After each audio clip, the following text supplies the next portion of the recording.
Ibu semuanya. Puji Tuhan. Senang sekali rasanya bisa bertemu lagi dengan Bapak Ibu semua. Kita bareng-bareng bisa ibadah pada hari ini, bareng-bareng bisa memuji menyembah Tuhan. Dan satu hal Bapak Ibu semua, yang saya rindukan, yang para pelayan rindukan, dan mungkin para Bapak Ibu juga rindukan, di mana kita bisa menikmati hadirat Tuhan secara luar biasa. Amin Bapak Ibu semua. Maka dari itu Bapak Ibu, saya ajak untuk kita datang kepada Tuhan. Kami datang kepadamu Tuhan. Kau yang mendengar seruan hati kami, Yesus Kristus.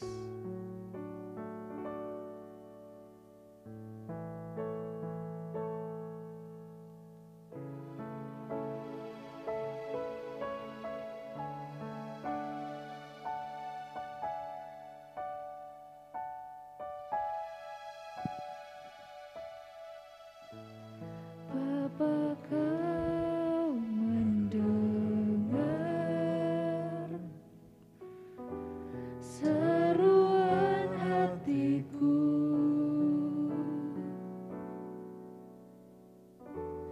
tak pernah kau lepaskan dari kasih-Mu.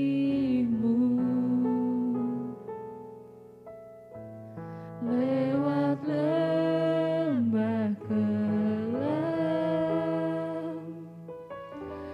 kau temani aku.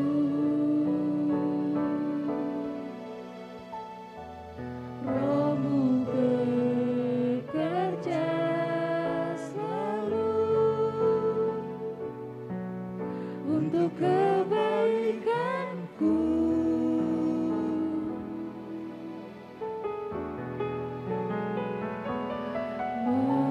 Mengalir kuasa dari tempat maha tinggi, Bapa kekal mulia, kau hadir di sini, memulihkan hati, menyembuhkan yang terluka.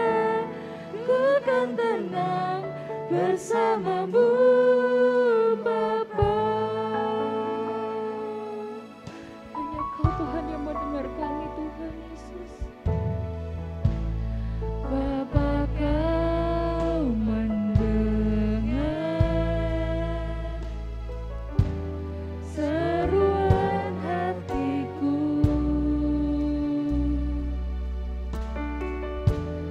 tak pernah Kau lepaskan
tempat maha tinggi.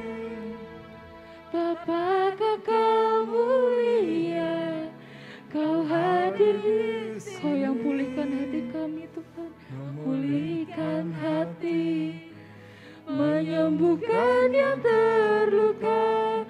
Ku kan tenang bersama-Mu Bapa. Katakan dengan segenap hati. Mengalir kuasa dari tempat maha tinggi, Bapa kekal mulia, Kau hadir di sini, memulihkan hati, menyembuhkan yang terluka. Ku kan tenang bersama-Mu Bapa. Kuasa-Mu mengalir Tuhan, mengalir kuasa dari tempat maha tinggi. Bapa kekal mulia, Kau hadir di sini, memulihkan hati, menyembuhkan yang terluka. Ku kan tenang bersama-Mu Bapa.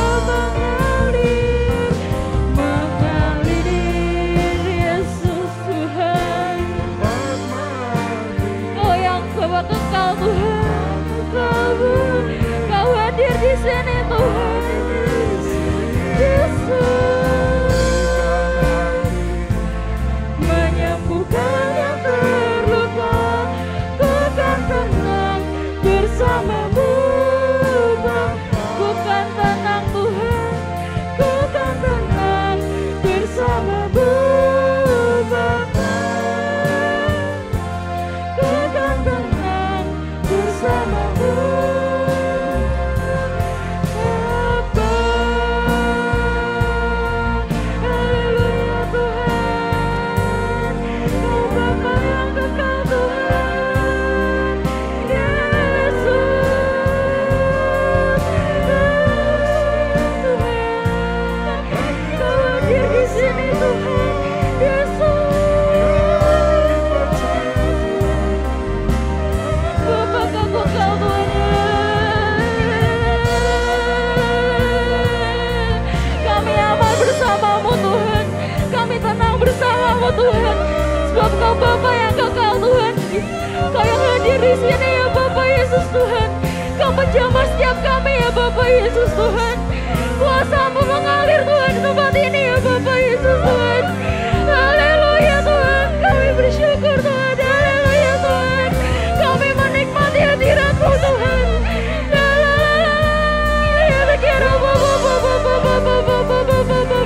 Kau yang menjamah setiap hati kami Tuhan, setiap pribadi lepas pribadi Tuhan. Kau yang menjaga Tuhan.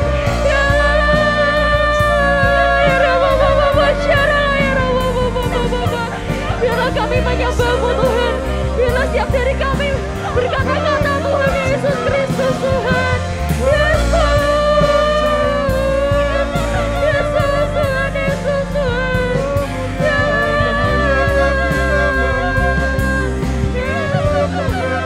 Kami menyembah-Mu Tuhan.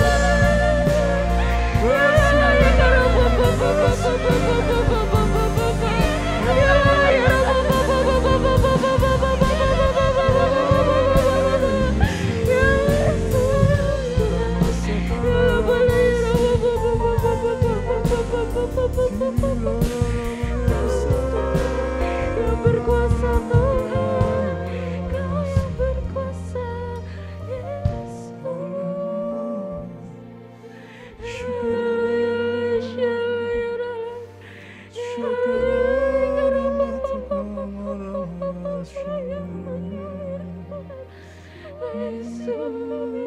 Setiap kami Tuhan ingin menyembah-Mu Tuhan, setiap kami Tuhan ingin merasakan hadirat-Mu Tuhan pagi hari ini Bapa.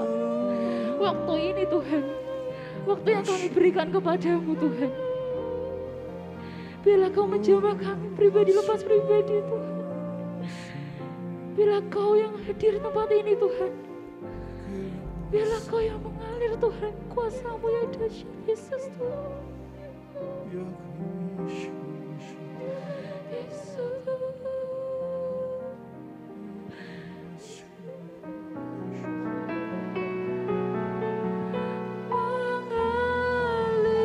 Mengalirlah kuasa Roh Kudus, Yesus. Mengalirlah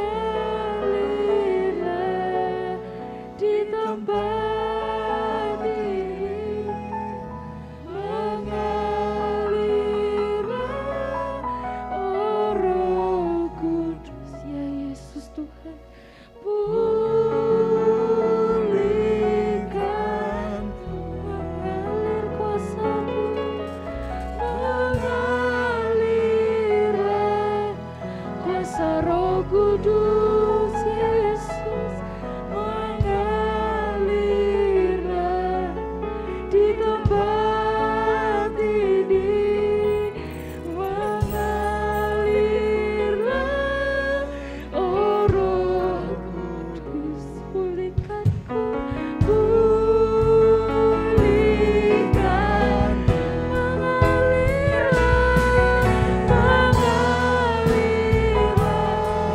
kuasa Roh Kudus, kuasa-Mu yang mengalir Tuhan tempat ini Tuhan. Di tempat ini mengalirlah, oh Roh Kudus, pulihkanku, pulihkan. Mengalirlah kuasa Roh Kudus, ya Yesus. Mengalirlah di tempat ini. Mengalirlah, oh Roh Kudus. Pulihkan, mengalirlah Roh Kudus. Mengalirlah, oh Roh di hidupku, di hidupku. Mengalirlah, mengalirlah,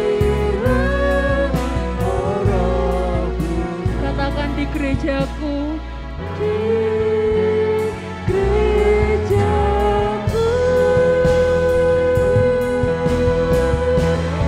Beli sorai-sorai untuk Tuhan kita. Haleluya. Tuhan, Kau besar Tuhan, Kau besar Yesus Kristus Tuhan. Haleluya Tuhan, nama-Mu yang termulia Tuhan tempat ini Yesus Kristus Tuhan. Haleluya Tuhan, haleluya Yesus Tuhan. Kira Bapa Tuhan. Kami bersyukur Tuhan, kuasa-Mu sungguh luar biasa Tuhan. Kami yakini Tuhan, bahwa kuasa-Mu Tuhan bekerja di hidup kami Tuhan. Kuasa-Mu Tuhan bekerja Tuhan, pulihkan kehidupan kami Tuhan. Kuasa-Mu menyembuhkan Tuhan. Kuasa-Mu juga hadir di gereja ini ya Bapa. Biarlah kami sama-sama Tuhan mau menikmati kuasa-Mu yang luar biasa Tuhan. Kita sama-sama mau menikmati kuasa-Mu Tuhan yang sangat Tuhan kami rindukan ya Bapa Yesus Kristus Tuhan. Kau sangat besar Yesus Kristus Tuhan. Biarlah Tuhan Kau yang terus beracara tempat ini Tuhan. Biarlah kuasa-Mu Tuhan yang terus mengalir Tuhan di tempat ini Tuhan. Kami percaya Tuhan bahwa Kaulah Tuhan yang terbesar di antara semua raja yang ada ya Bapa. Biarlah kami terus menyembah-Mu Tuhan. Haleluya Tuhan. Biarlah Tuhan Kau yang membimbing ibadah kami Tuhan pada hari ini Tuhan. Yesus Kristus, dalam nama Tuhan Yesus kami sudah berdoa dan mengucap syukur. Haleluya Tuhan. Amin. Boleh beri tepuk tangan buat Tuhan kita, Bapak Ibu semua. Haleluya. Saya ajak untuk Bapak Ibu semua bangkit berdiri. Nah, Bapak Ibu semua, dalam Mazmur 118 ayat 14 dikatakan bahwa Tuhan itu kekuatan dan makmurku. Ia telah menjadi keselamatanku. Coba siapa yang mau mengimani ayat ini, lambaikan tangan Bapak Ibu semua mengimani ya. Dan saya mau tanya juga, siapa yang siap untuk memuji Tuhan pada hari ini? Beri sorak-sorai buat Tuhan kita. Haleluya. Mari kita sama-sama menyembah Tuhan. Tuhanlah kekuatan dan makmurku.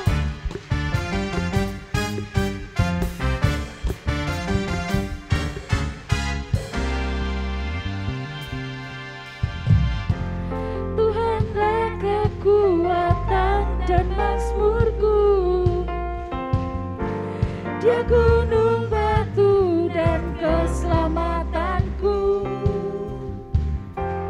Hanya padamu hatiku percaya. Kaulah menara dan kota perlindungan. Sama-sama katakan lagi Bapak Ibu. Tuhanlah kekuatan dan mazmurku. Amin. Dia gunung batu dan keselamatanku. Hanya padamu Tuhan, hanya padamu hatiku percaya.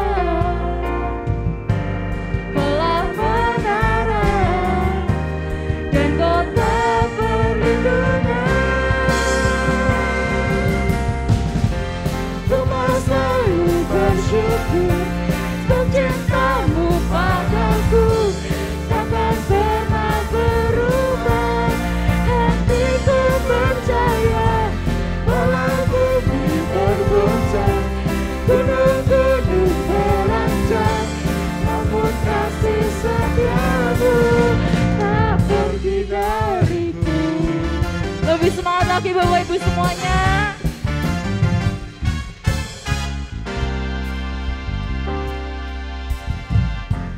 Tuhanlah kekuatan dan mazmurku.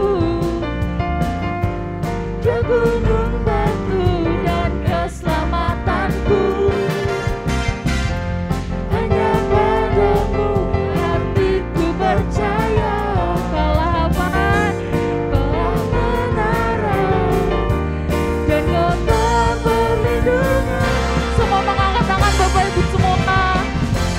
Ku mau selalu bersyukur untuk cintamu padaku. Takkan pernah berubah, hatiku percaya.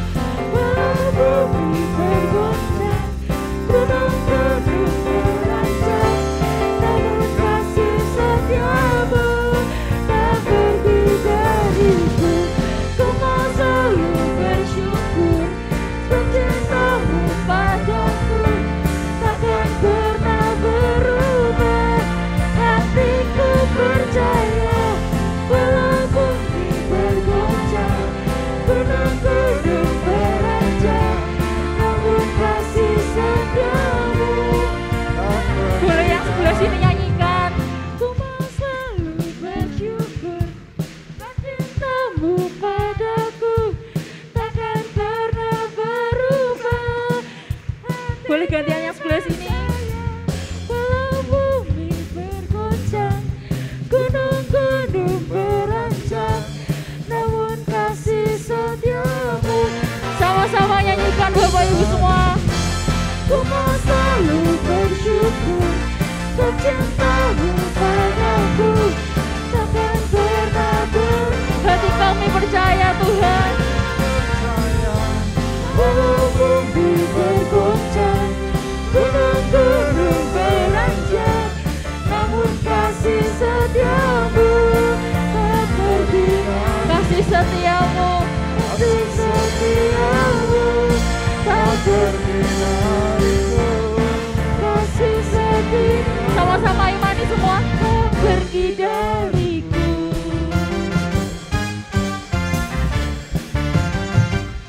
Beri sore-sore buat Tuhan kita. Haleluya.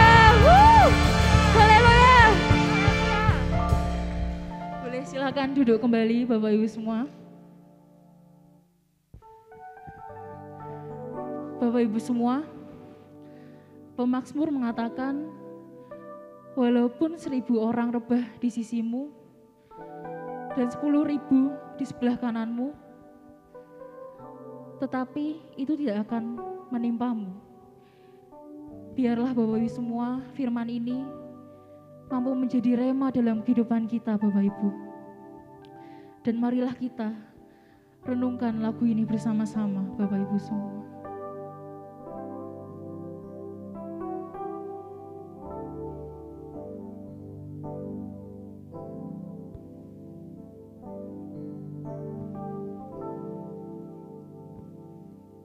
Tiada pernah ku ragu kasih setiamu Tuhan. Kasih setiamu ya Tuhan, setiap waktu dalam hidupku, tak pernah kau tinggalkan. Meskipun langit suram Tuhan, meski langit tampak suram,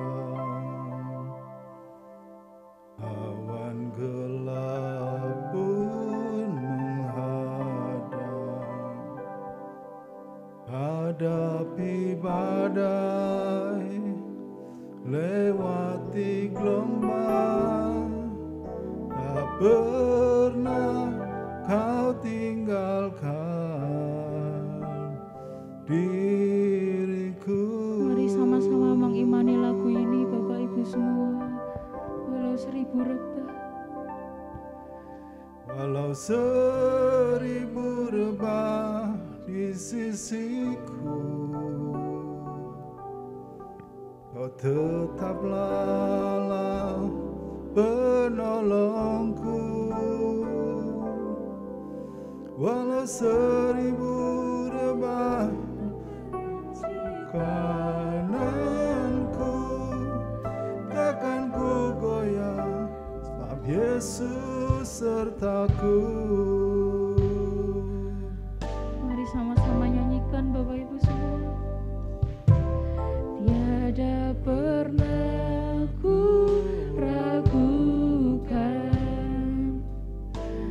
kasih setiamu ya Tuhan, setiap waktu dalam hidupku, tak pernah kau tinggalkan.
Engkau yang siapkan Tuhan hati pikiran kami Tuhan untuk mendengarkan firman-Mu Tuhan. Biarlah firman yang kami dengar Tuhan mau menjadi rema dalam kehidupan kami Tuhan. Dalam nama Tuhan Yesus Kristus. Haleluya Tuhan. Amin. Mari Bapak Ibu Saudara sekalian, sebelum kita mendengarkan firman Tuhan, kita akan bersama-sama datang di dalam doa.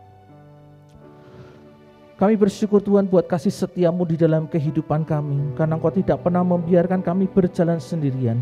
Kami boleh melihat karya Tuhan yang besar Tuhan kerjakan di dalam kehidupan kami, sehingga kami boleh menikmati dan mengalami akan janji-janji Tuhan yang dahsyat atas kehidupan kami. Kami mengucap syukur Tuhan pada saat ini untuk kesempatan yang masih Tuhan berikan kepada kami, untuk kami boleh bersama-sama berkumpul di tempat ini untuk memuji dan memuliakan akan nama-Mu. Dan tiba saatnya bagi kami untuk kami belajar kebenaran firman-Mu. Biarlah Tuhan sendiri yang karuniakan buat setiap anak-anak-Mu Tuhan roh hikmat, roh wahyu, roh pengertian yang daripada Tuhan, untuk kami boleh mengerti dan memahami akan kebenaran firman-Mu bagi kehidupan kami semua Tuhan, sehingga kehidupan kami semakin berkenan dan memuliakan akan nama-Mu. Dan mau berdoa Tuhan menyerahkan buat penyampaian kebenaran firman-Mu dari awal saya pada akhirnya ke dalam berkat dan penyertaan tangan-Mu, dan biarlah Tuhan sendiri yang berbicara bagi setiap kami pada saat ini, di dalam nama Tuhan Yesus Kristus. Haleluya. Amin. Shalom Bapak Ibu dikasih Tuhan. Kita bersyukur buat kasih setia Tuhan yang begitu besar yang masih Tuhan anugerahkan kepada kita semua. Pagi hari ini kita akan bersama-sama membahas kebenaran firman Tuhan. Dan tema yang akan saya bawakan adalah mengenai mata rohani yang tercelik. Mata rohani yang tercelik. Kita buka sama-sama ayatnya di dalam 2 Raja-Raja pasal 6. Tolong bisa diklik ya. Ariel tolong bisa diklikkan ya. 2 Raja-Raja pasal 6. Kita akan baca ayatnya yang ke-15 sampai dengan yang ke-17.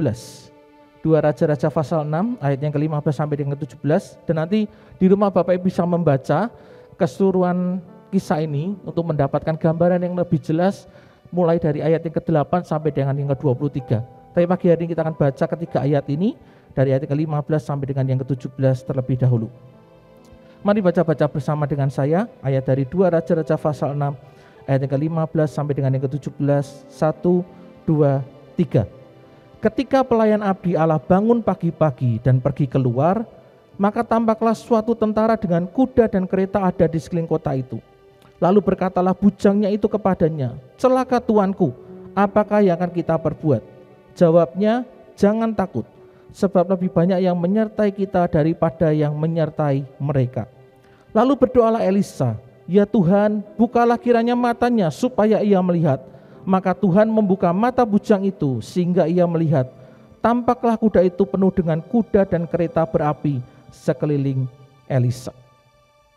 Bapak Ibu saya kasih, kisah ini dimulai suatu ketika bangsa Israel sedang berperang dengan bangsa Aram. Nah, Raja Aram ini ceritanya lagi kesel. Karena setiap kali dia buat satu rencana untuk menghadang atau untuk menyerang Israel itu rencananya selalu ketahuan.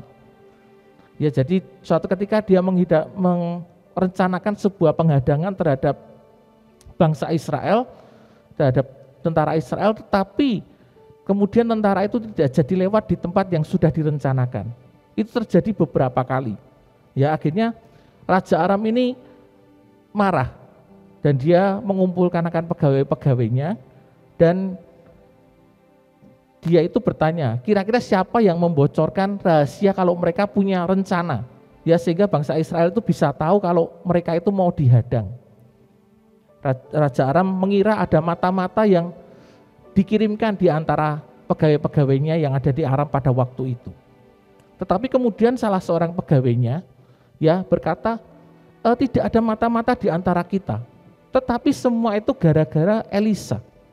Ya, jadi Elisa ini kalau Raja Aram merencanakan suatu rencana, Tuhan kasih tahu sama Elisa, dan Elisa menyampaikan kepada Raja Israel. Nah, itulah yang terjadi. Kemudian ketika tahu bahwa yang menyebabkan seringkali kegagalan dalam rencana dari Raja Aram untuk menyerang Israel itu, akhirnya Raja Aram mengirimkan tentaranya. Ya, dia mengirimkan tentaranya untuk menangkap Elisa. Nah, cerita yang kita baca ini ketika tentara Aram Raja Aram sudah mengirimkan tentaranya ke kota Dotan di mana Elisa tinggal, ya. Dan pasukan Aram ini mengepung kota Dotan untuk menangkap Elisa, ya, sehingga pelayan Elisa ini jadi takut dan khawatir, ya, karena pada waktu itu dia melihat bahwa tentara Aram itu banyak sekali, ya. Di slide kedua selanjutnya, ketika pasukan Raja Aram datang untuk mengepung kota Dotan, tempat di mana Elisa tinggal, pelayan Elisa itu menjadi sangat takut dan khawatir. Kenapa kok dia takut dan khawatir? Karena dia melihat bahwa di sekeliling kota Dotan itu banyak sekali tentara dari Raja Aram yang mengepung kota Dotan dan bermaksud untuk menangkap oleh Elisa. Dan lalu kemudian karena Elisa berkata kepada pelayannya untuk tidak merasa takut ataupun khawatir, ya, sebab Tuhan menjagai mereka dan tentara surga yang ada bersama dengan mereka itu jauh lebih besar daripada tentara Aram yang sedang mengepung mereka.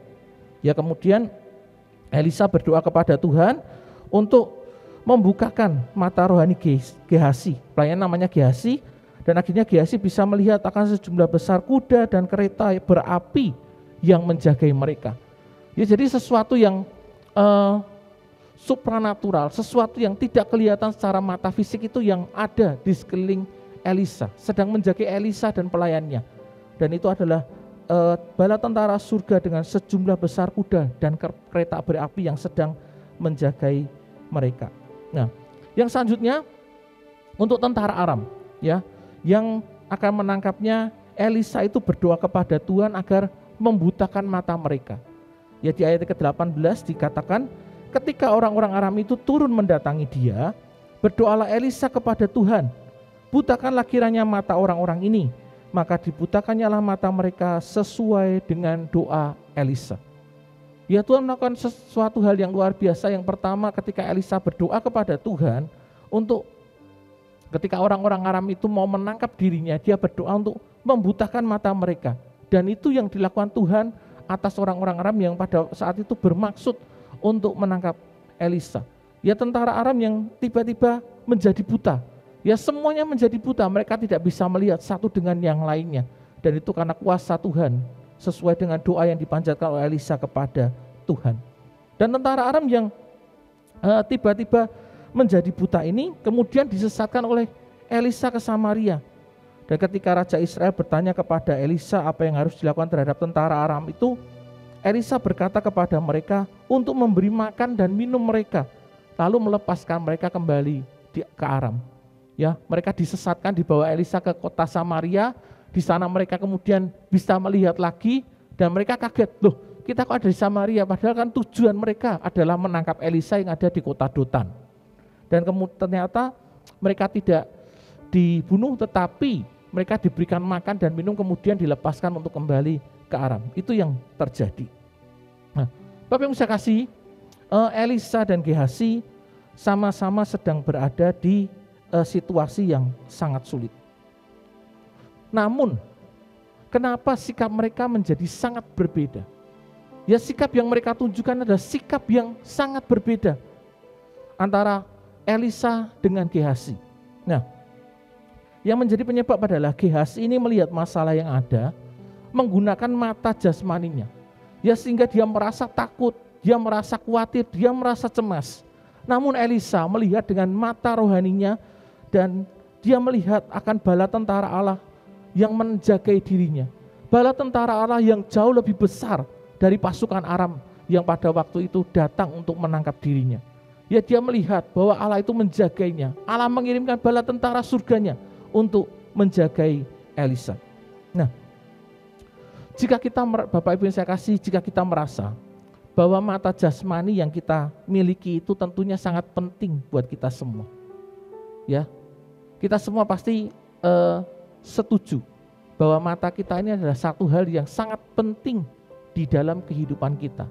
Ya, mata kita itu merupakan salah satu panca indera yang Tuhan berikan kepada kita, sehingga kita bisa melihat, ya, akan ciptaan Tuhan yang luar biasa.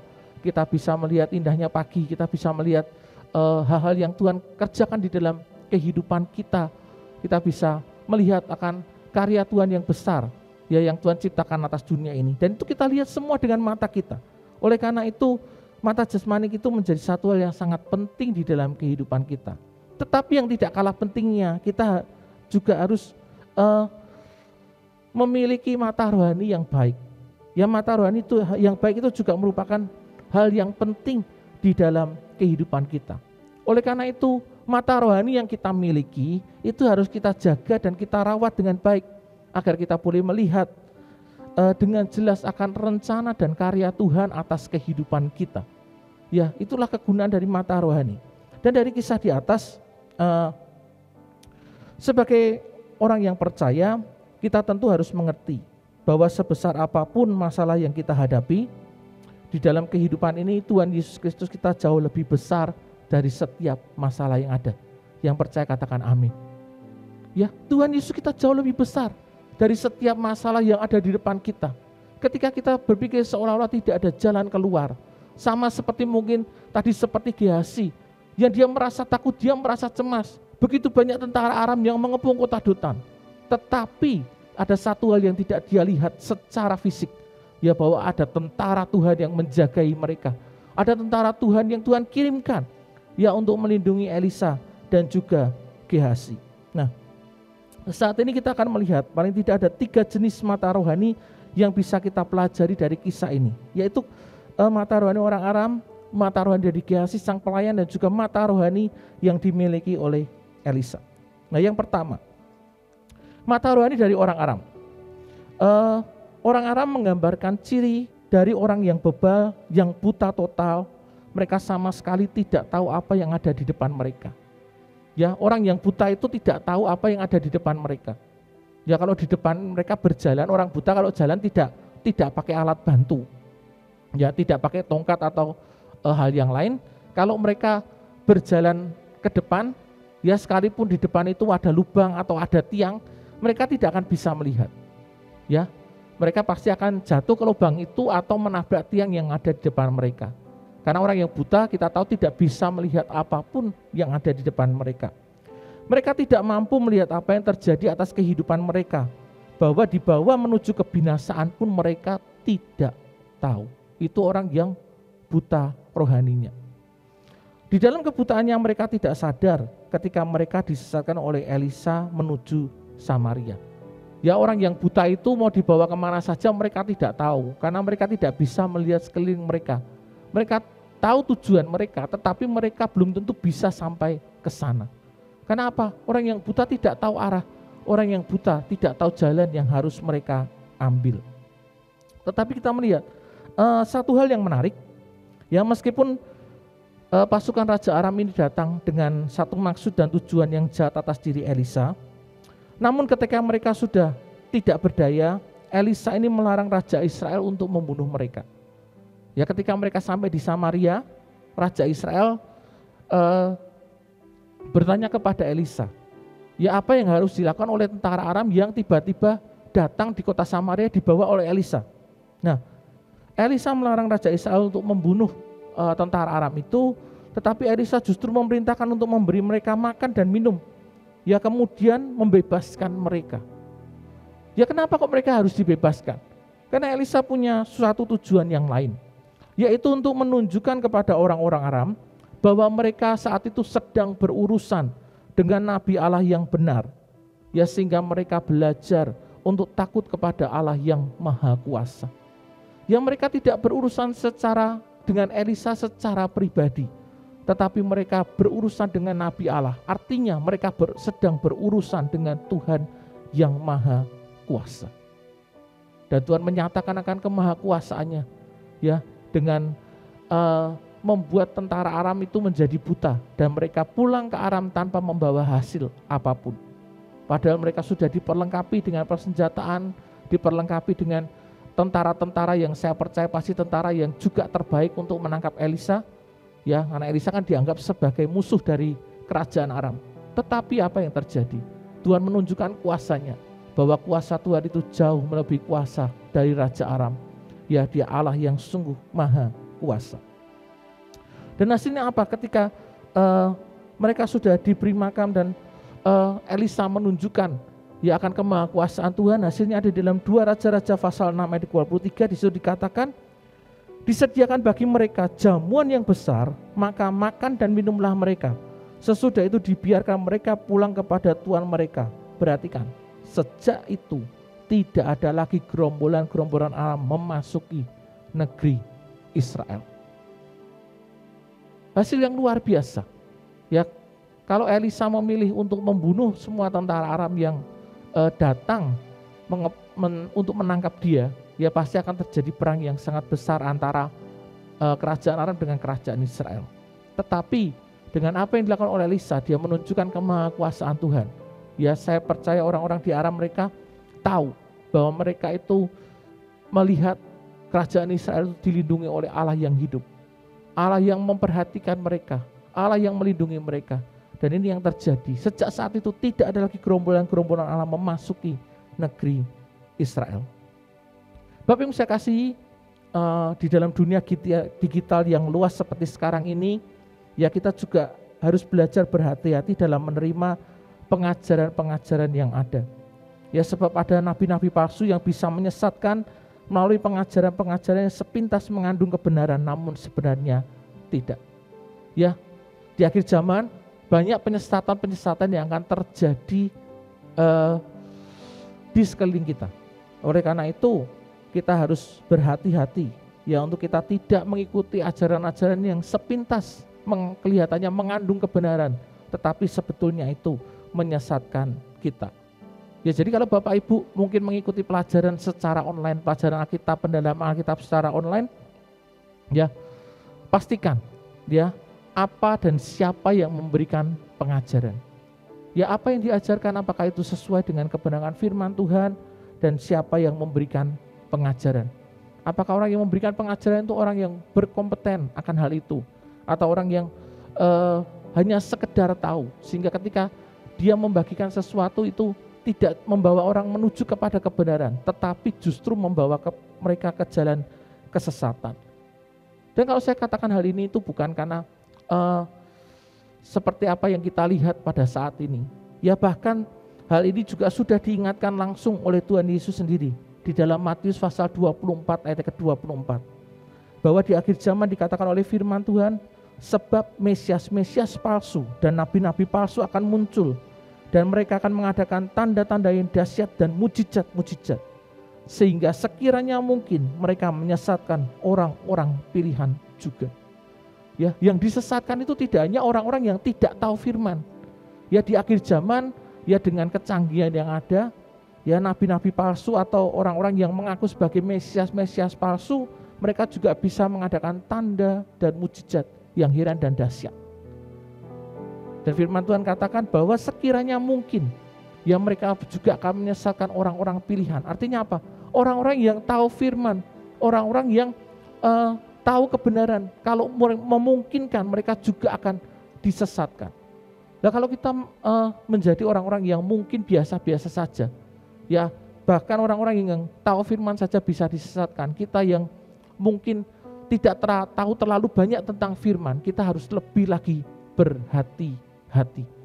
Ya, sehingga jerat penyesatan ini tidak terjadi di dalam kehidupan kita. Ya, kenapa? Mesias maksud dan nabi-nabi palsu mereka juga bisa mengadakan tanda-tanda yang ajaib. Mereka juga bisa mengadakan mujizat yang luar biasa. Tetapi dari mana asal mujizat itu? Ya, kalau mereka mengajarkan jalan kesesatan, mujizat itu bukan dari Tuhan. Ya, mungkin dari kuasa-kuasa yang lain. Oleh karena itu kita harus berhati-hati ya untuk mengikuti pengajaran-pengajaran yang ada. Dan untuk bisa mengatasi hal seperti itu, kita harus memastikan bahwa mata rohani kita itu berfungsi dengan baik. Ya, supaya kita itu dapat terhindarkan dari penyesatan-penyesatan yang ada di dunia saat ini. Ya, di akhir zaman akan terjadi banyak sekali penyesatan. Ya, dibandingkan dengan 10-20 tahun yang lalu, penyesatan yang terjadi sekarang itu jauh lebih banyak. Ajaran-ajaran baru yang muncul itu jauh lebih banyak. Dan itu membutuhkan kejelian mata rohani kita untuk memahami dan mengerti apakah itu ajaran yang benar atau ajaran yang dapat menyesatkan kita. Itu hal yang pertama yang bisa kita lihat dari kisah ini, bagaimana mata rohani dari orang Aram. Ya, ciri dari orang yang bebal, orang yang buta total, orang yang mudah untuk disesatkan. dengan apa yang dunia tawarkan. Yang kedua, mata rohani dari Gehazi, ya hamba dari Elisa. Bapak Ibu bisa kasih, Gehazi merasa panik dan ketakutan dan dia berlari mendatangi Elisa ketika dia pagi-pagi melihat ya bahwa kota di mana mereka tinggal itu sedang dikepung oleh tentara Raja Aram. Ya, dia pagi-pagi ketika bangun dia melihat bahwa kota itu sudah dikelilingi oleh tentara Raja Aram. Dan Gehazi baru kembali tenang ya setelah Elisa berdoa kepada Tuhan untuk membuka mata rohani dari Gehazi. Dan ketika mata rohaninya terbuka, firman Tuhan katakan Gehazi melihat bahwa di sekeliling tempat mereka tinggal itu ada banyak kuda dan kereta berapi yang sedang menjagai mereka. Ya, tidak ada orang lain yang bisa melihat hal itu, tentara Aram pun juga tidak melihat hal itu. Ya, pada awalnya hanya Elisa yang melihat kuda dan kereta berapi dari bala tentara surga yang menjagai mereka.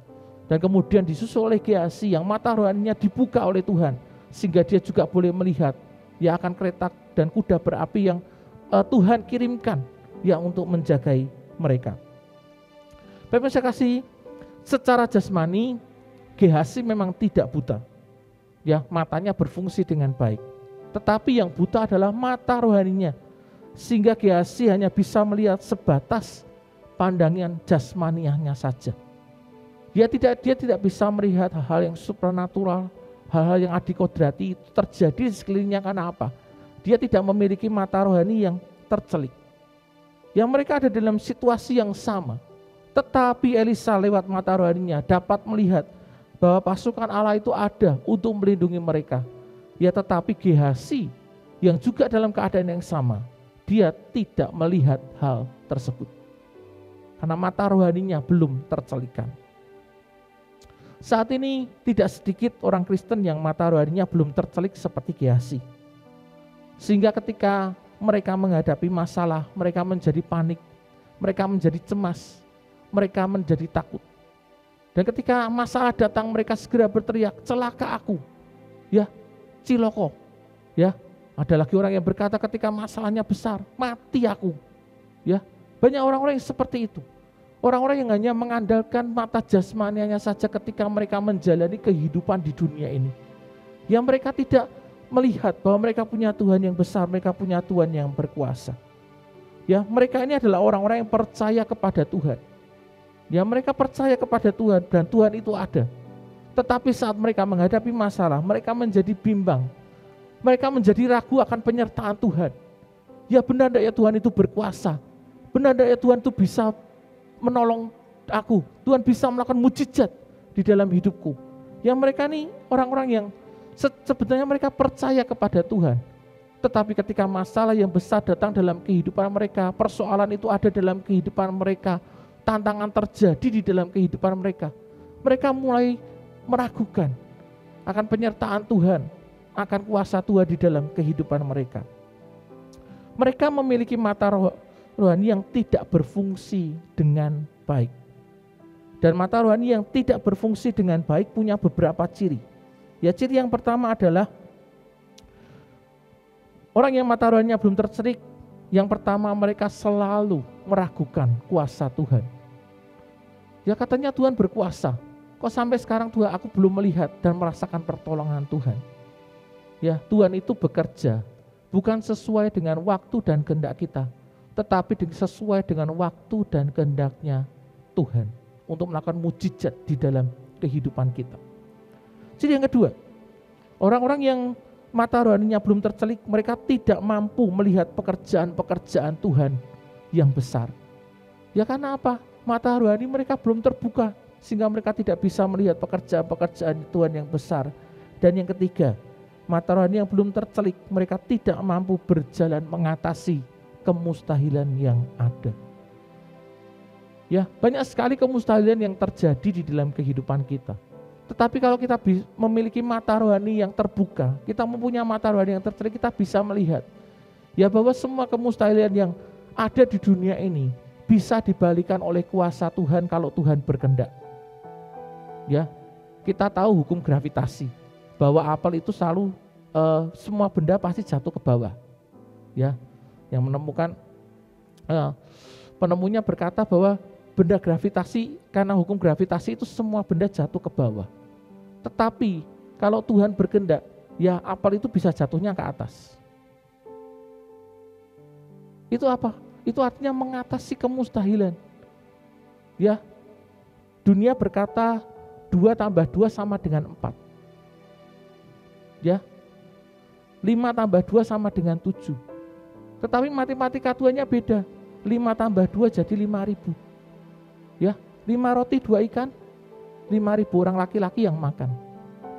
Ya, jadi Tuhan itu seringkali mengatasi segala hal yang kelihatannya tidak mungkin di dunia ini. Tuhan bisa lakukan segala perkara di dalam kehidupan kita. Ya, secara matematika memang 5 tambah 2 hasilnya pasti 7. Itu hukum yang pasti. Ya, kalau anak Anda ulangan di sekolah, 5 tambah 2 Anda isi 5.000 pasti akan disalahkan. Ya, 5 tambah 2 pasti hasilnya 7. Tetapi berbeda halnya ketika kita ikut matematikanya Tuhan. Ya, 5 tambah 2 bisa 5.000. Ya, itulah kenapa. Ya, seorang-orang yang mata rohaninya belum tercelik seringkali tidak mampu berjalan mengatasi segala kemustahilan. Yang selanjutnya, selagi mata kita tertuju atau terpaku pada kenyataan dan situasi yang ada, maka kita akan mudah sekali mengalami merasa putus asa. Mudah sekali untuk kita mengalami merasa ketakutan. Itu bisa dengan mudah terjadi dalam kehidupan kita kalau kita melihat kondisi dan situasi dan kenyataan yang ada. Itu melihat dengan mata jasmani kita. Ya, Ayub pasal 3 ayat ke-25 berkata, karena yang kutakutkan itulah yang menimpa aku, dan apa yang kucemaskan itulah yang mendatangi aku. Ya atau tidak? Seringkali apa yang kita takutkan itu justru terjadi di dalam kehidupan kita. Apa yang kita cemaskan itu yang datang di dalam kehidupan kita. Karena apa? Kita melihat dengan mata jasmani kita. Ya, ketakutan itu melemahkan diri kita. Ya, ketakutan seringkali bisa membunuh kita semua. Oleh karena itu, Bapak Ibu saya kasih, jika kita ingin mengerti rencana Tuhan di dalam kehidupan kita, maka pastikan mata rohani Anda sudah tercelik. Yang terakhir, yang ketiga, mata rohani dari Elisa. Bapak Ibu saya kasih, Elisa memiliki mata rohani yang berfungsi dengan baik. Ya, meskipun secara kasat mata situasi yang sedang dihadapi itu bukanlah situasi yang mudah. Ya, namun Elisa tahu bahwa Tuhan ada bersamanya. Tuhan pasti akan menjagai dirinya. Itu yang Elisa pahami. Mata rohani Elisa dapat melihat pasukan Tuhan yang besar hadir di sana untuk menyelamatkan mereka, meskipun tidak ada seorang pun yang bisa melihat secara fisik. Ya, bala tentara Tuhan yang besar, ya, kuda dan kereta berapi yang menjaga Elisa pada waktu itu tidak bisa dilihat secara mata biasa. Ya, secara mata jasmani tidak ada satupun orang yang bisa menolong Elisa. Tetapi ketika Elisa melihat dengan mata rohaninya, dia melihat di sekelilingnya itu ada tentara, ada kuda dan kereta berapi dari surga yang pasti akan menjaga dirinya. Ya, bahkan kalau Elisa pun seandainya dia tidak berdoa untuk membutakan mata dari tentara Aram, ya saya percaya bahwa Elisa tidak akan pernah bisa ditangkap oleh tentara Aram pada waktu itu. Ya, mereka pasti tidak akan bisa menang melawan bala tentara surga yang besar itu. Oleh karena itu Bapak Ibu saya kasih, saat ini mungkin kita sedang menghadapi masalah ataupun persoalan di dalam kehidupan kita. Ya, orang hidup pasti punya masalah, orang hidup pasti punya persoalan, orang hidup pasti ada pergumulannya. Ya. Dan seringkali kita ketika ada masalah yang berat, pergumulan yang berat, kita merasa tidak ada jalan keluar yang bisa kita ambil.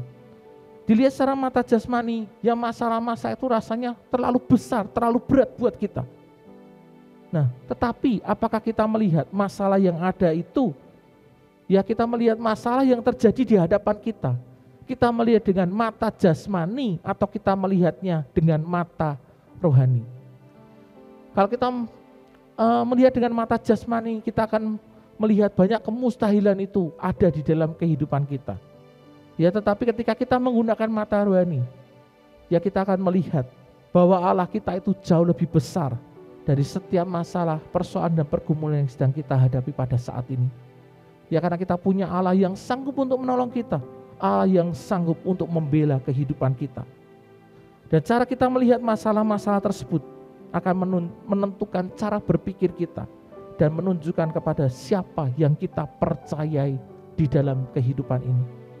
Ya, kita percaya kepada kuasa-kuasa dunia yang seakan-akan dapat menolong kita, atau kita benar-benar percaya kepada Kristus yang hidup, kepada Yesus yang sudah bangkit dari kematian, kepada Yesus yang mampu untuk menolong kehidupan kita. Tuhan Yesus yang mau menolong kehidupan kita, dan Tuhan Yesus yang mau menunjukkan karya dan rencananya yang besar bagi kehidupan kita.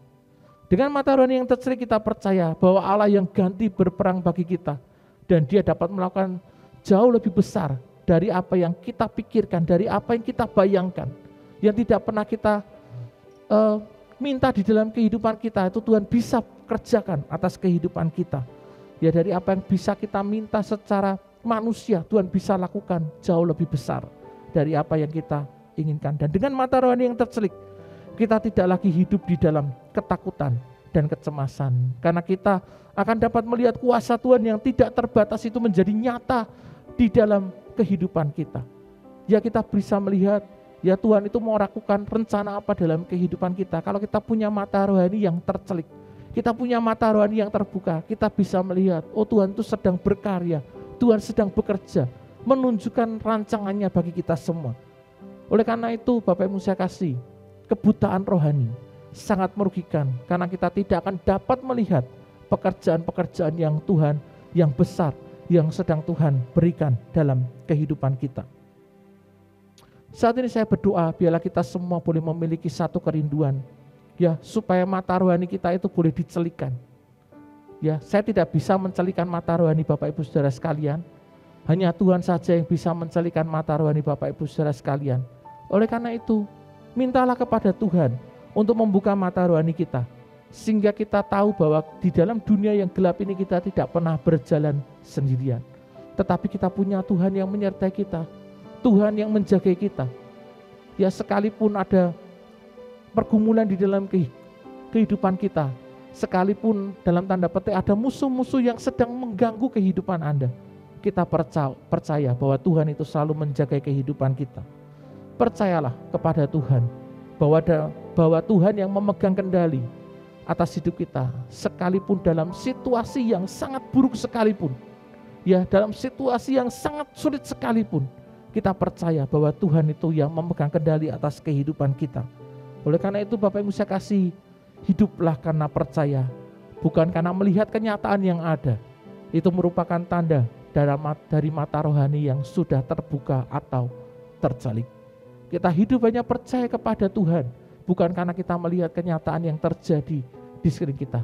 Dan kita percaya Tuhan akan menyertai kehidupan kita, dan Tuhan sanggup melakukan mujizat di dalam kehidupan kita ketika kita percaya, ketika kita berharap, dan kita minta kepada Tuhan untuk membukakan mata rohani kita. Amin. Mari kita mau datang kepada Tuhan, kita angkat sebuah pujian, mataku tertuju padamu.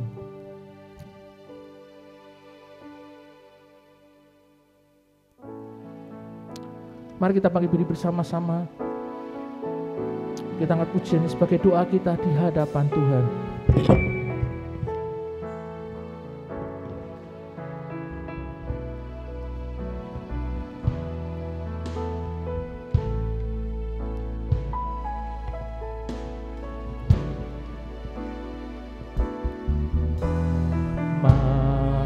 Mataku tertuju padamu,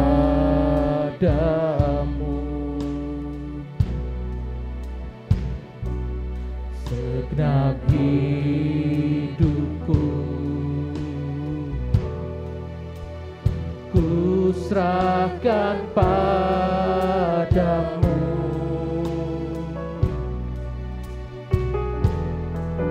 Bimbing aku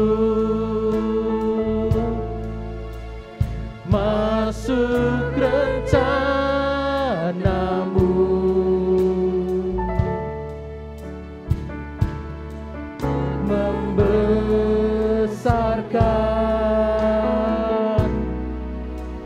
Kerajaanmu ku mau mengikuti, ku mau mengikuti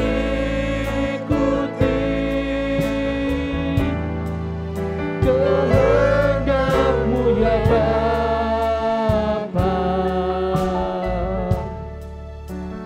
Ku mau selalu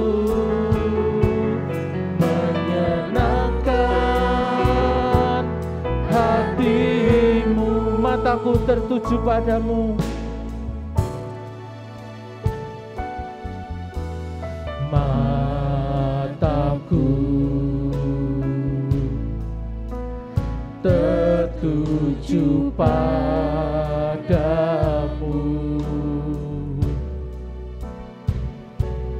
Segenap hidupku ku serahkan padamu. Bimbing aku,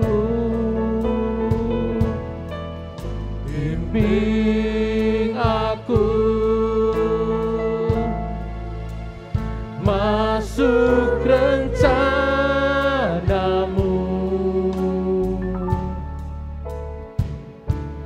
Ku membesarkan kerajaan-Mu, ku mau mengikuti, ku mau mengikuti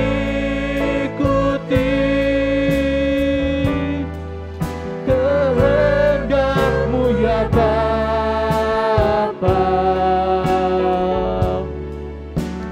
Ku mau selalu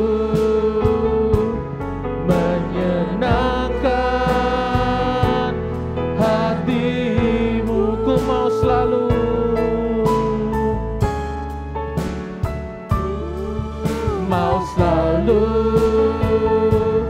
menyenangkan hati-Mu, ku mau selalu menyenangkan hati-Mu, ku mau selalu menyenangkan hati-Mu. Firman Tuhan mengingatkan kita pada saat ini, pentingnya mata rohani yang tercelik di kehidupan kita di akhir zaman ini. Dan hanya Tuhan saja yang bisa membuat mata kita tercelik, sehingga kita boleh melihat akan rencana, akan karya Tuhan yang besar, akan hal-hal yang supranatural yang sedang Tuhan kerjakan di dalam kehidupan kita. Pagi hari ini Bapak Ibu yang rindu, untuk matahari rohaninya boleh tercelik di hadapan Tuhan, engkau boleh mengangkat tanganmu kepada Tuhan. Kita percaya Tuhan melihat kerinduan kita, untuk kita boleh memiliki mata rohani yang boleh melihat akan rencana Tuhan yang besar atas kehidupan kita, akan rancangan Tuhan yang sedang Tuhan kerjakan di dalam kehidupan kita. Mungkin saat ini kita tidak bisa mengerti kenapa kita harus mengalami hal-hal yang rasanya sulit, hal yang kelihatannya buruk di dalam kehidupan kita. Tetapi dengan mata rohani yang terbuka, kita boleh melihat akan Tuhan yang apa yang sedang Tuhan kerjakan di dalam kehidupan kita. Dan kalau Bapak Ibu rindu untuk didoakan, Anda boleh mengangkat tanganmu di hadapan Tuhan pada saat ini. Bapa di dalam surga, saat ini Engkau melihat Tuhan buat setiap anak-anak-Mu yang mengangkat tangan di hadapan-Mu. Mereka yang meresponi kebenaran firman-Mu Tuhan. Dan mereka rindu biarlah Tuhan sendiri membuka mata rohani mereka sama seperti Tuhan membuka mata rohani Gehazi. Sehingga mata rohani anak-anak-Mu di tempat ini boleh tercelik. Dan mereka boleh melihat akan setiap rencana, akan setiap karya Tuhan yang sedang Tuhan rancangkan di dalam kehidupan mereka. Sehingga jalan kehidupan mereka tidak tersesat. Tetapi mereka boleh tetap ada di dalam tujuan dan rencana serta jalan Tuhan yang benar. Karena mereka tahu ada jalan yang sedang Tuhan kerjakan di dalam kehidupan mereka. Mereka yang sedang menghadapi masalah ataupun pergumulan di dalam kehidupan mereka. Ketika mereka memiliki mata rohani, mereka boleh melihat bahwa ada bala tentara Tuhan yang menjagai mereka. bahwa ada malaikat Tuhan yang menyertai kehidupan mereka. Sekalipun mereka sedang menghadapi persoalan yang berat, mereka tidak pernah sendirian di dunia ini.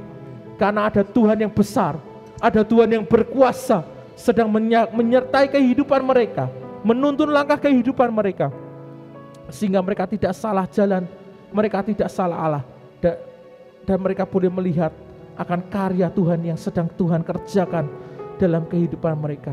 Kami percaya Tuhan, firman-Mu ya dan amin. Dan kami berdoa biarlah Tuhan sendiri yang membukakan mata rohani akan anak-anak-Mu di tempat ini Tuhan, sehingga setiap karya Tuhan itu boleh nyata atas kehidupan kami semua Tuhan. Kami boleh melihat akan hal-hal yang mengatasi segala kemustahilan dalam kehidupan kami, melihat mujizat-mujizat Tuhan kerjakan dalam kehidupan kami Tuhan. Dan kami boleh berjalan sesuai dengan rencana dan tuntunan-Mu bagi kehidupan kami Tuhan di masa-masa yang akan datang. Kami percaya Tuhan, Engkau bekerja untuk membuka mata-mata rohani kami semua pada saat ini. Di dalam nama Tuhan Yesus Kristus. Haleluya. Amin. Silakan Bapak Ibu Saudara kembali dan kita akan bersama-sama mempersiapkan hati kita untuk pagi hari ini kita boleh bersama-sama mengambil bagian di dalam persekutuan dengan tubuh dan darah Tuhan melalui sakramen perjamuan kudus. Saya mengundang para petugas perjamuan kudus bisa maju ke depan dan kita akan mempersiapkan diri kita untuk mengambil bagian di dalam perjamuan kudus pada saat ini. Dalamnya kasih-Mu Bapa terlebih dari segalanya.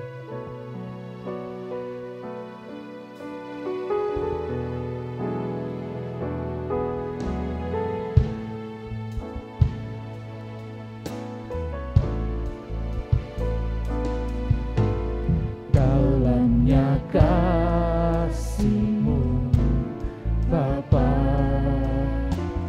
terlebih dari segalanya, pengorbanan yang termulia, selamatkanku dengan darah yang tercurah, dengan darah yang tercurah, ampuniku atas dosa, ku bersujud kepadamu, oh Yesusku. Kau ku sembah, Kau yang terindah, pulihkanku dengan darah-Mu.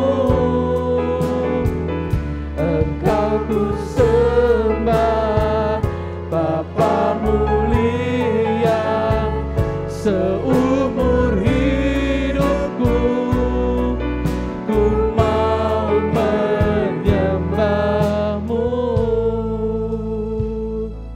Mari kita datang kepada Tuhan. Bapa, saat ini kami datang di hadirat-Mu Bapa, dan Kau sendiri Tuhan yang menyucikan, menguduskan dan melayakkan kami Tuhan. Buat setiap pelayan Tuhan dan juga buat setiap jemaat Tuhan yang akan bersama-sama mengambil bagian di dalam persekutuan dengan tubuh dan darah-Mu. Kami percaya bahwa kami akan menerima kuasa di dalam persekutuan dengan tubuh dan darah Tuhan melalui perjamuan kudus pada saat ini. Di dalam nama Tuhan Yesus Kristus. Amin. Kita mengingat ketika malam Tuhan diserahkan, Tuhan mengambil roti, Dia memecah-mecahkannya dan membagikannya kepada murid-muridnya dan berkata, inilah tubuhku yang telah dipecahkan bagi kamu. Setelah makan, Tuhan mengambil cawan anggur dan berkata, inilah cawan perjanjian baru yang telah dimeteraikan dengan darahku. Ingatlah, setiap kali kamu makan tubuhku dan minum darahku, akan pengorbanan yang Tuhan Yesus lakukan dalam kehidupan kita. Mari dengan iman dan percaya pagi hari ini, kita mengambil roti tubuh dan darah Tuhan yang telah diberikan kepada kita lewat pengorbanan Yesus Kristus di atas kayu salib. Dia yang telah mati untuk menebus akan setiap dosa-dosa kita.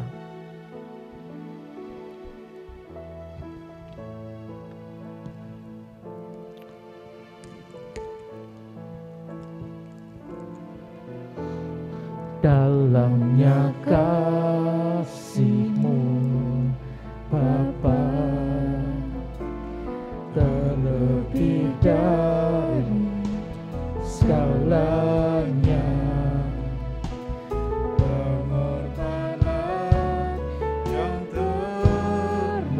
yang selamatkanku dengan darah yang tercurah. Ampuniku atas dosa, ku bersujud kepadamu, oh Yesusku. Engkau ku sembah, Engkau ku sembah, Kau yang terindah. Pulihkanku dengan darah-Mu, Engkau ku sembah, Bapa mulia. Seumur hidupku ku mau menyembah-Mu.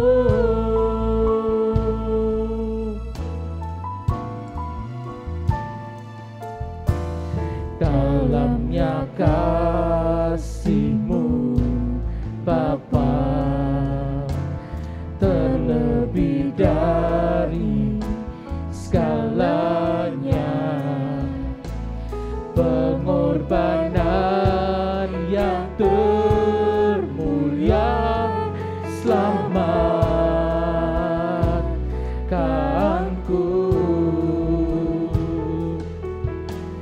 dengan darah yang tercurah. Ampuniku atas dosa, ku bersujud kepadamu, oh Yesusku.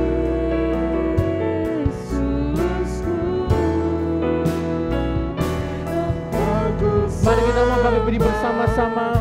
Kau yang terindah, pulihkanku dengan darah-Mu, Engkau ku sembah, Bapa mulia. Seumur hidupku ku mau menyembah-Mu. Seumur hidupku ku mau menyembah-Mu. Seumur hidupku ku mau menyembah-Mu. Mari pada saat ini sebelum kita akan makan roti tubuh Tuhan dan cawan darah Yesus, kita akan bersama-sama memperkatakan perkataan iman. Mari pegang roti di tangan kanan kita, kita angkat tinggi atas dan kita akan bersama-sama memperkatakan perkataan iman. Mari ikuti kata-kata saya. Dalam nama Tuhan Yesus Kristus, aku percaya roti ini adalah tubuh Tuhan dan cawan ini adalah darah Yesus. Oleh darahnya, segala dosa dan kesalahanku sudah ditebus, diampuni Tuhan di atas salibnya. Sekarang aku selamat dan masuk kerajaan surga. Oleh bilurnya, segala kelemahan dan sakit penyakitku sudah ditanggung Tuhan di atas kayu salibnya. Sekarang aku sembuh, sekarang aku sehat, karena mujizat Tuhan nyata dalam hidupku. Sekarang aku senang, hidupku bahagia, diberkati Tuhan untuk melayani Tuhan dan gerejanya. Dalam nama Tuhan Yesus Kristus, mari dengan iman dan percaya kita makan roti tubuh dan bersama-sama di dalam nama Tuhan Yesus Kristus.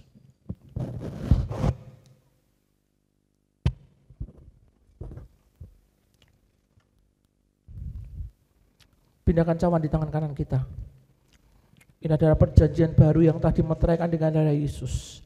Dengan darah yang sangat mahal, Tuhan menebus dosa-dosa kita, menyucikan akan pelanggaran kita, dan memberikan kepada kita kuasa mujizat melalui persekutuan dengan tubuh dan darahnya. Pagi hari ini, Dengan iman dan percaya kita terima kuasa mujizat di dalam persoalan tubuh dan darah Tuhan. Kita minum cawan darah Yesus bersama-sama di dalam nama Tuhan Yesus Kristus.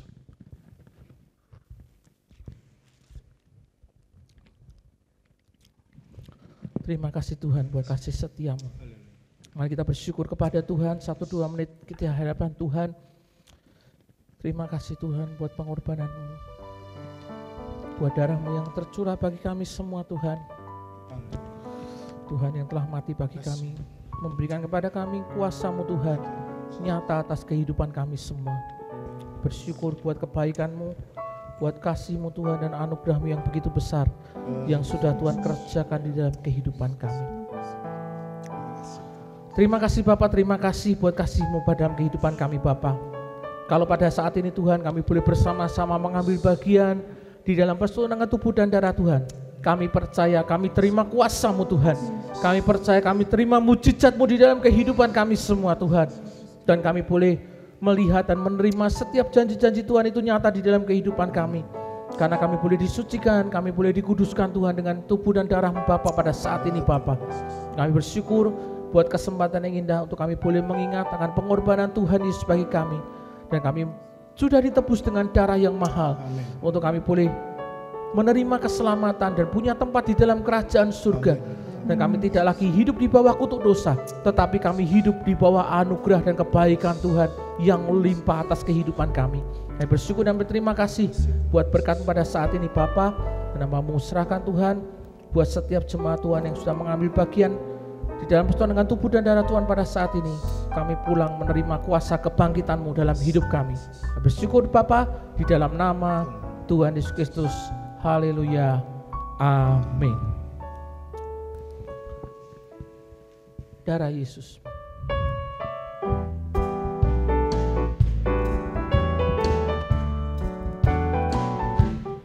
Darah Yesus menghapuskan segala dosaku. Bilur Yesus menyembuhkan segala sakitku. Kasih Yesus, oh sungguh indah. Kasih dan kuasa-Nya tidak berubah. Yang lemah Dia kuatkan, yang lemah Dia kuatkan, yang sakit Dia sembuhkan, yang susah Dia hidupkan. Haleluya. Kasih Yesus sungguh indah, kuasa Yesus tak berubah, dulu sekarang dan selama-lamanya. Dulu sekarang dan selama-lamanya. Dulu sekarang dan selama-lamanya.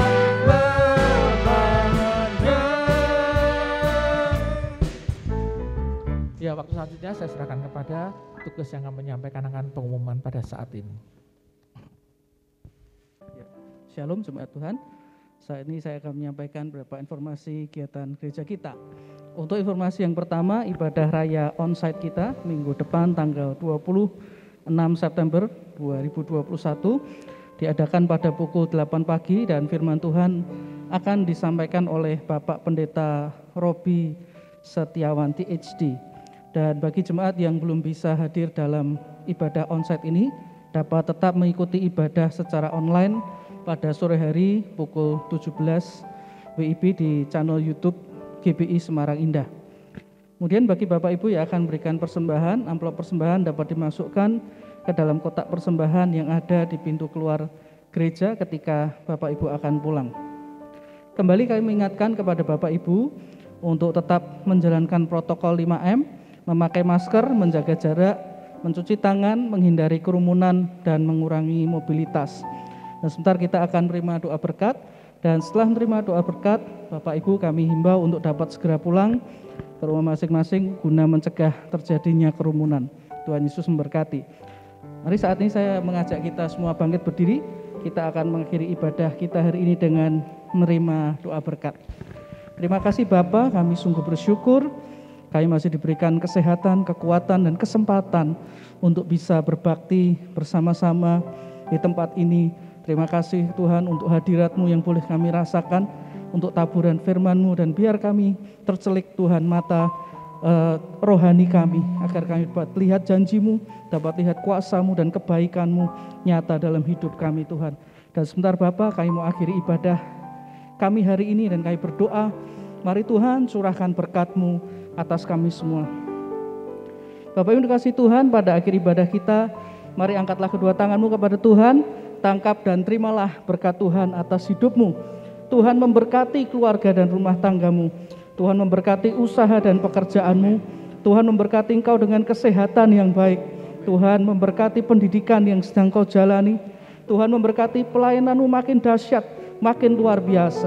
Tuhan memberkati hidupmu sehingga hidupmu berhasil, beruntung dan berkemenangan. Tuhan memberkati engkau dan melindungi engkau. Tuhan menyinari engkau dengan wajah-Nya dan memberi engkau kasih karunia. Tuhan menghadapkan wajah-Nya kepadamu dan memberi engkau damai sejahtera dari sekarang sampai Maranatha, saat Tuhan Yesus yang sangat kita kasihi datang kembali untuk kali yang kedua.